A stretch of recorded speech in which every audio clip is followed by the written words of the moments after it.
ეს არის ძლევის წმინდა გიორგის ხატი, აი აქედან უფრო მკაფიოდ ჩანს, როგორც ხედავთ, უნიკალური ხატია, ულამაზესი მე-15 საუკუნის ალექსანდრე დიდის მეფობის პერიოდი. გახლავთ, არის გორი ჯვარში საკურთხევლის წინ აღსამართავი ჯვრის დეტალზე არის გამოსახული ძლევის წმინდა გიორგი. და ახლა მე გადამაქვს ეს პლასტილინიდან უკვე შესრულებული მაქვს ეს ისა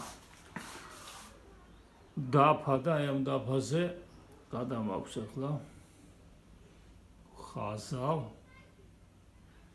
ძალიან ყველა დეტალი ძალიან მაღალ დონეზე უნდა გადავიტანოთ და მე უნდა მოხდეს მისი ამას მოხსნი და შემდეგ უნდა დავიწყო გამოძერწვა და ყველა ეს დეტალი უნდა იყოს უმაღლეს დონეზე ამოყვანილი.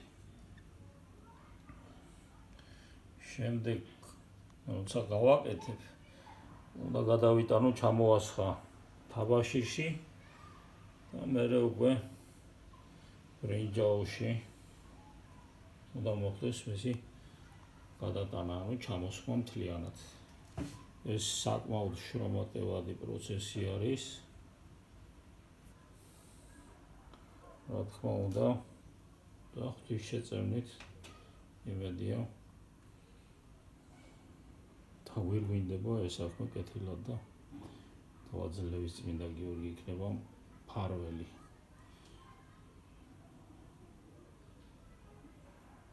ამ სასიკეთო საქმეში, რომელიც მერე მინდა რომ არბოს ტაძარში წინ უმრევლისადაც შედის კარებთან იყოს ჩამაგრებული გარკვეულ სიმაღლეზე, ასევე შემდეგ ერედვის ტაძარში და გერის სალოცავში იმედია დავიბრუნებთ ჩვენი მიწა-წყალს, რომელიც ოკუპირებულია და მტერმა მიიტაცა, რომელიც ეკუთვნის საქართველოს და ძირძველი ქართული მიწა-წყალი.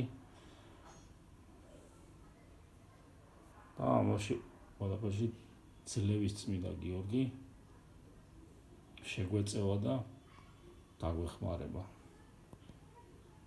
დიდება მის სახელს. ეს გახლავთ გამარჯვების წმინდა გიორგის ხატი. ეს არის ფოტო ამ შემთხვევაში, რომელიც უნდა გახდეს შემდეგ გამოვძერწა უკვე ბრინჯაოსი. მე როგორ აქვს ოროტებაზე ეშმაკზე ფეხებით დაბიჭებული წმინდა გიორგი, რომელიც არის დაბრძანებული ტახტზე, გამარჯვებული. იმიტომაც ეწოდება ძლევის წმინდა გიორგი. მან დაამარცხა ოროტება ძლია, ესე იგი შავბნელ ძალას. ესე დამარცხებული იყოს ჩვენი ქვეყნის მომხდური და მტერი და გაბრწყინებული იყოს იბერია. ამინ.